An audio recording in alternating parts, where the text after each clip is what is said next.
On that note, Garrett Wilson appearing on the Bart and Hahn show on 98.7 ESPN New York on the issue of the team's current identity on offense.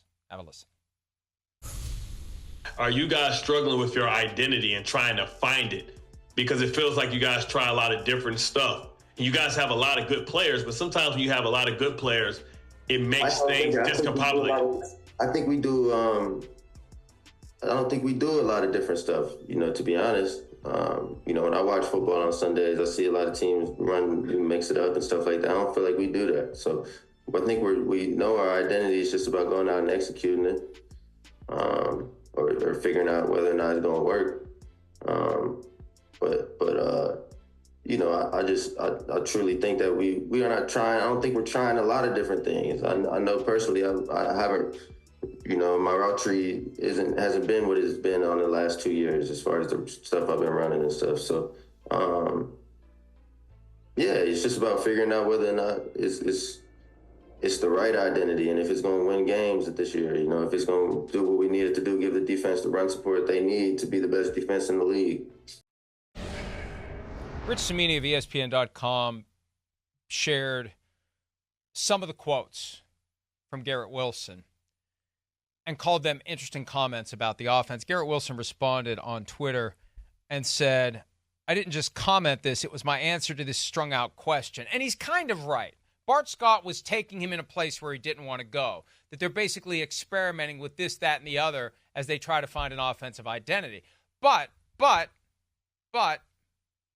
his point was, we don't do a lot of different things. His point was, my route tree's limited. His point was, this is kind of who we are.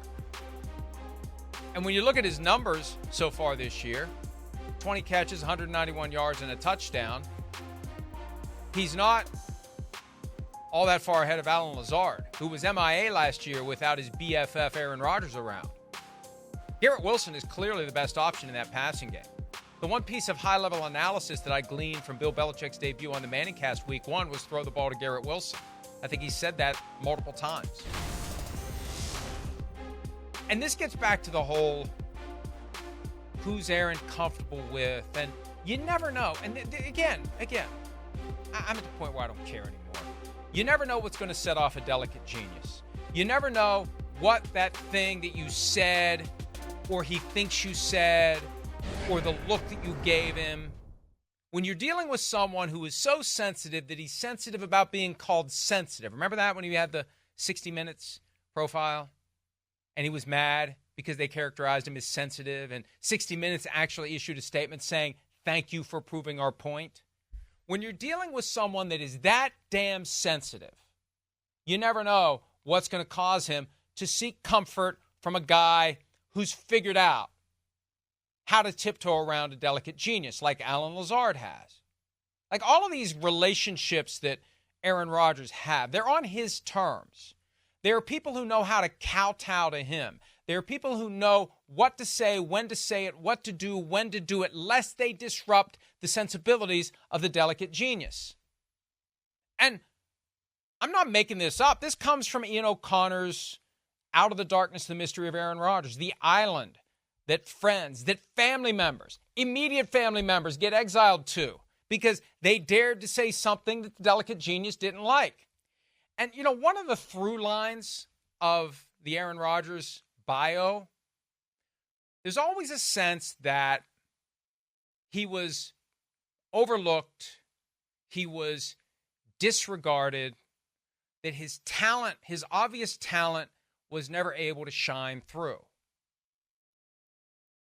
And even though it's not said, and I think this is the skill that is required when you're trying to craft a narrative that doesn't express opinions, that just states facts, but constructs the facts, juxtaposes. Aaron would like that word. He may start using it. Listen for Aaron to use the word juxtaposition.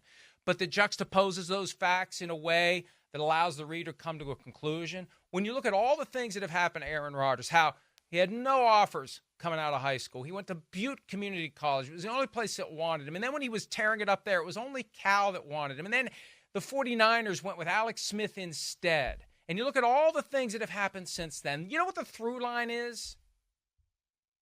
This is my takeaway. This is my opinion. This is my read on the situation. Coupling the Aaron Rodgers bio with covering the NFL for the entirety of Aaron Rodgers' career. He's kind of an asshole. And the people who deal with him on a regular basis have to factor that in to what they say, what they do, how they say it, how they do it. And if you cross whatever that line is, and who knows where that line is, I crossed it a long time ago. I'm on that island, baby. I'm cooking brats on that island. It's getting a little crowded. Garrett Wilson may be joining us. Robert Saleh may be joining us. But, that's the bottom line. Hi, it's Mike Florio. Thanks for watching PFT on YouTube. Hit subscribe for the latest news and analysis from Pro Football Talk.